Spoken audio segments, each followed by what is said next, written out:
लाली अखिया हमरो ससुर जी देखनी रे जान ससुर मोर देखनी रे जान कैसे करब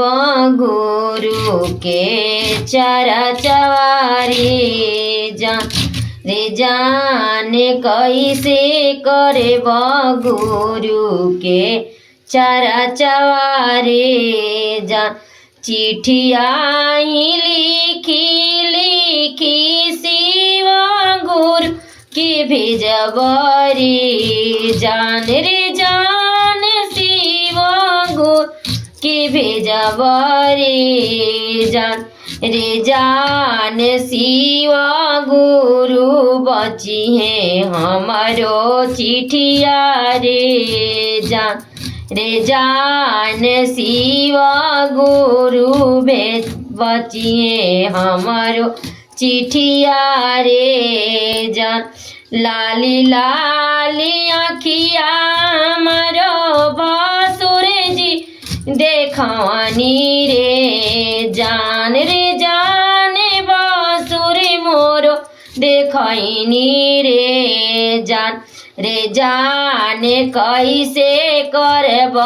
गुरु के चरा चवारे जान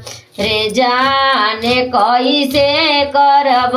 गुरु के चरा चवारे जान चिठिया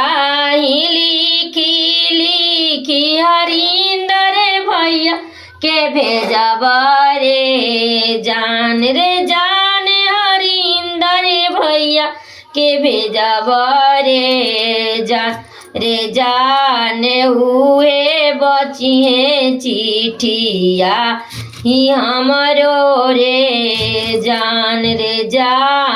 हुए बचिए चिट्ठी याही हमरो रे जान लाली लाली आखिया हमरो स्वामी जी देखनी रे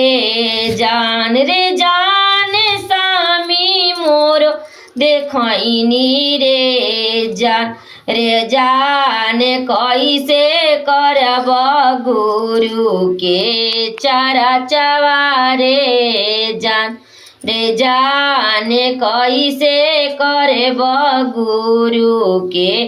चरा चवारे जान चिठिया लिखी लिखी लामा दीदी के भेजब रे जान ले लामा दीदी के भेजब रे जान हुए चिठिया दीदी हमारो बचियन ए जान